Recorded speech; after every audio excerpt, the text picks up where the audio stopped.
Universal Studios, Florida, in Orlando. We're here, Impact Wrestling, Global Force Wrestling. One of the stars right here, the man, KM. Cam, what's it been like being here with GFW Impact Wrestling? It's been great. A lot of people say things like dream come true, but 17 years in, better late than never to finally make it to the big stage, to be on national television, to travel internationally, and it's I kind of almost gave up hope that it would ever happen, and just say, whatever, I had a good career, but it's been awesome. Didn't expect it at this stage, but better late than never, right? Cam, what kept you going?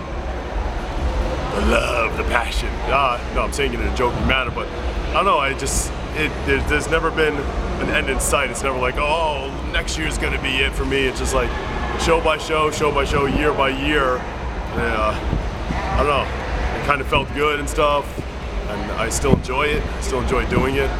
So I don't know, even right now, at no point in the last 17 years did I say like, okay, I kind of feel like, it's winding down. Even though age waits for no man, I'm involved in a lot of ways. We have a school up north, train kids and stuff like that, and so I guess it's part of me. It's who I am. I don't think I know anything else other than this. Tell us what about the school and all, and where it is and everything. Well, it's my buddy Pat Buck's school. I'm one of his assistant trainers up there. It's in Rahway, New Jersey. It's called Creative Pro, and it's the school for the company Russell Pro. And there's another one in Long Island, so if you fans are in New York or if you fans are in New Jersey, just search Creative Pro Wrestling. You'll find it. Pat Buck runs both schools. So. And what do you like about training and giving back? Because it's a different format now. You're out in the ring, you're the star, the lights are on you. Now you're trying to get the focus on someone else. Yeah, I mean, the school has taken off in a major way. I mean, we expected maybe 10, 15 students, and 5 years later, at any given point, there's between 50 to 70 students just in one school. If you add the other, there's about 30 in the New York one. So it's a lot of kids, which is a good problem to have, and that just goes to show, the resume of Pat Buck, and then Mario Boca, who's also on the Impact roster. He's actually the assistant trainer over there also. So. Guys, Croatia's own. So if you guys ever want to, in that area, that northeast area, looking for a really respectable school, learn the right way, I mean, you can see me, Mario, and the man himself. A couple last questions here for you. So how did you get your start in this crazy business? Well, I trained over at a school in Brooklyn, New York. I'm not gonna praise because I'm not too fond of. So I left there after a year and kind of floated around for a couple of years until 2004. I started in 1999, by the way. November 1999 is when I started training at the school at age 16. Then around 2004, I moved to North Carolina, and then I kind of learned as I went, and it's kind of weird. The first 5 years I wasted a lot of time in wrestling, kind of not knowing what to do and just taking bookings and not knowing what I was doing in the ring. And then when I moved to North Carolina, you're on shows with guys like the Rock and Roll Express and Tracy Smothers and all these legends down there, and Midnight Express and all these guys. Every single show there's legend upon legend, and they're teaching you. I learned more in 1 year being down in the Carolinas from just picking their brains than I ever did at any school. And it's my own fault, I picked the wrong school to go to, but...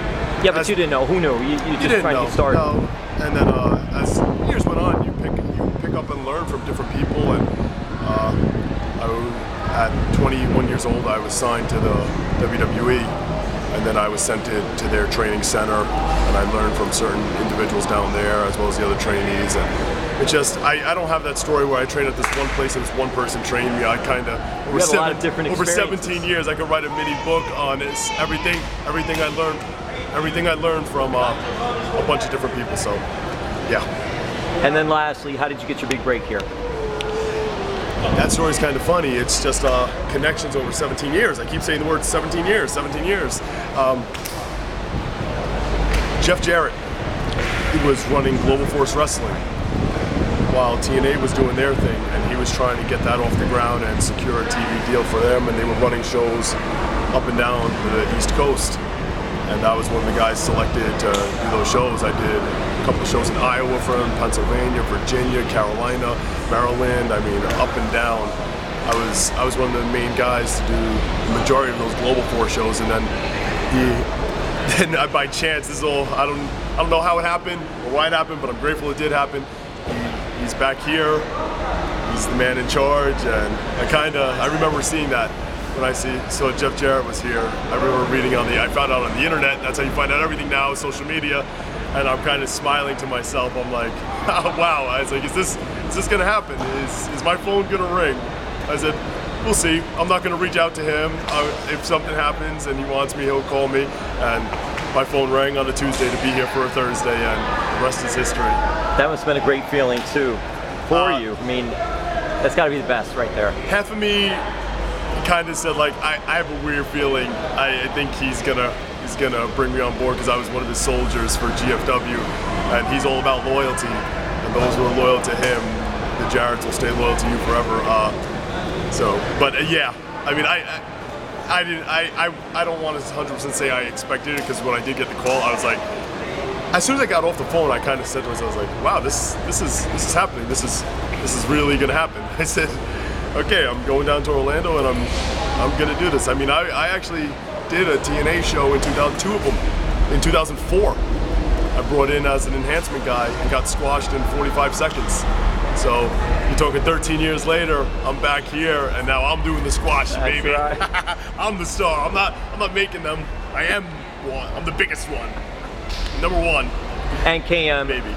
One day. Oh, you will. Keep at it. You're persevering. Did you play any basketball or football when you were younger? I was a huge basketball fan. Unfortunately, I was terrible at it. My buddies used to say, you're a waste of height.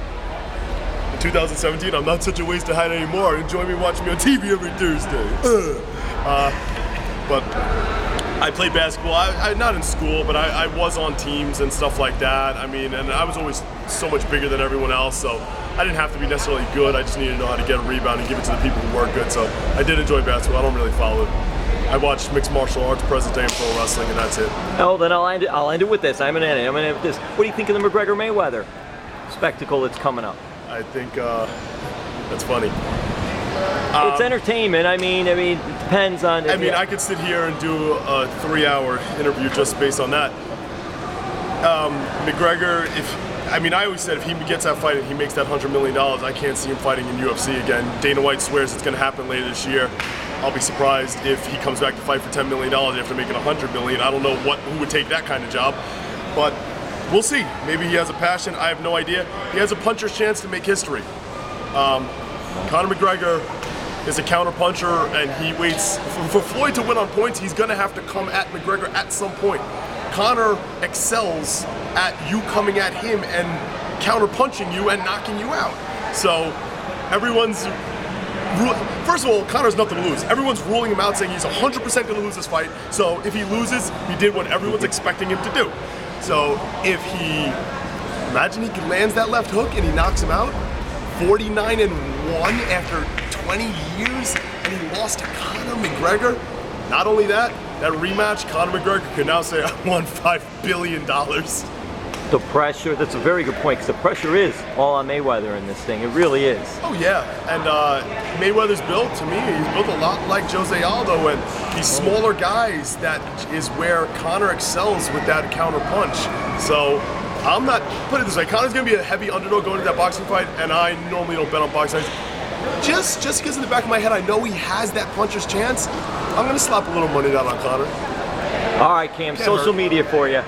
Okay, we got, I would plug my Facebook, but ever since I came to Impact, I became a little bit popular, so I kept out at that 5,000 mark. So if you want to find me, search, it's Kevin Matthews. But good luck. I mean, that's just going to get thrown in with the other requests I got. I don't know, maybe I gotta make a fan page all of a sudden, who knows. But, I mean, Instagram has no limit, and neither does Twitter. I've been having a lot of fun on Twitter, so the number 2, cocky, the letters KM. Same thing on Instagram. Hit me up, I probably won't respond. Thank you, KM. Thank you.